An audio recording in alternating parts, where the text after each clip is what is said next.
Hello friends, welcome back to our channel fact Google यो। क्या आपने कभी आसमान में उड़ते प्लेन के पीछे धुएं की लंबी लकीर देखी है? क्या आपको भी लगता है कि कोई रॉकेट उड़ रहा है? अगर हाँ, तो आप अकेले नहीं हैं।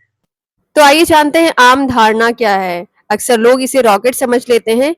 कई बार अफवाहें भी फैलती हैं कि कुछ खतरनाक हो रहा है, पर हकीकत क्या है? तो आइए जानते हैं असली विज्ञान क्या कहता है। असल में ये धुआं नहीं बल्कि कंडेंसेशन ट्रेल या कॉन्स्ट्रेल्स होते हैं।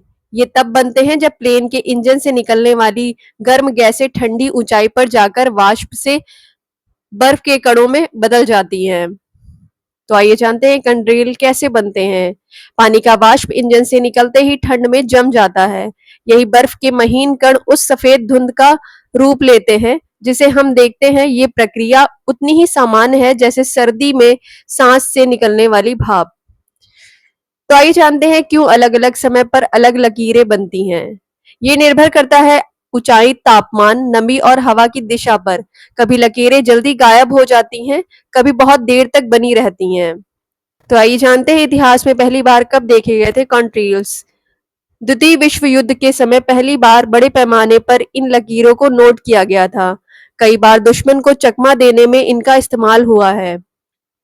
तो आइए जानते हैं क्या ये पर्यावरण के लिए हानिकारक है। कॉन्ट्रेल सीधे नुकसान नहीं पहुंचाते, लेकिन इनमें शामिल गैसें ग्लोबल वार्मिंग में योगदान देती हैं। इस पर वैज्ञानिक अध्ययन कर रहे हैं। तो आइए जानते हैं कुछ आम मिथक और अफवाहें क्या हैं। कुछ लोग मानते हैं कि ये जहरीली गैसें होती हैं जिसे केमट्रेल कहा जाता है, लेकिन वैज्ञानिकों ने इसे सिरे से नकारा है। ये पूरी तरह प्राकृतिक प्रक्रिया है। तो आइए जानते हैं असली और नकली में फर्क कैसे करें। रॉकेट की गति, ध्वनि, दिशा सब अलग होती है। रॉकेट ऊपर की ओर जाता है, आवाज गगनभेदी होती है, जबकि प्लेन की ट्रेल सीधी और शांत होती है।